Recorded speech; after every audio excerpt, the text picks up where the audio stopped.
that our structure does not want blacks to have any wealth and power. And I talked about how the Jews never abandoned black folk, became neoconservatives in the 1960s when blacks started talking about getting wealth and power. They're not going to let you get to that. That part I did not catch. Go ahead, please repeat that. I'd love to hear that. Yeah, see, because starting about the early 1950s when the Jews started beginning to pour into this country, and they came in and began to get some support in this country because there were such anti-Jewish feelings in this country. They figured they identified with black folk, and they cut a deal with the black folk, particularly with our civil rights organizations like the Urban League, NAACP. And what the Jews say is that, I tell you what, if you help us and combat racial discrimination against Jews, we'll side with you black folk to help you. What do you want? Blacks, so we want social, we want to get along. So consequently, the Jews moved and said, fine, we'll support you in your effort to get social integration if you give us access to your communities.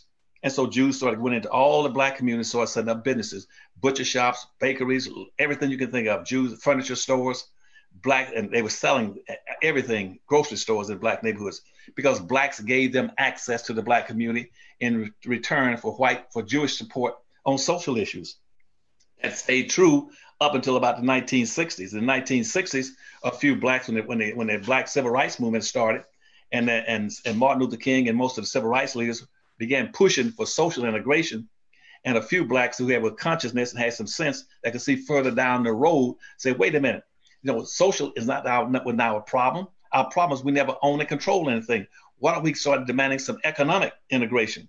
And the Jews said, if you start pursuing that, we're going to shut you out. So by the late 1960s, Jews said, well, if you blacks keep trying to get economic reparations or economic integration, we're going to abandon you. And so they abandoned blacks in the late 1960s and left. And that's why this whole thing started talking about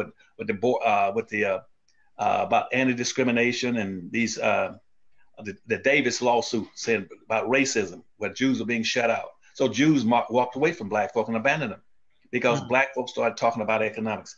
Anytime you talk about economics, the whites are going to walk away from it, because the primary purpose, Dr. Watkins, I don't mean to make this too long, the primary purpose of slavery was to maldistribute everything that has a value and importance away from black folk.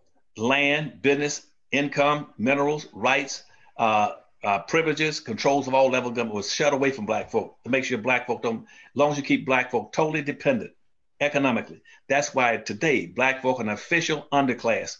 That's why the first issue raised in the Black History Reader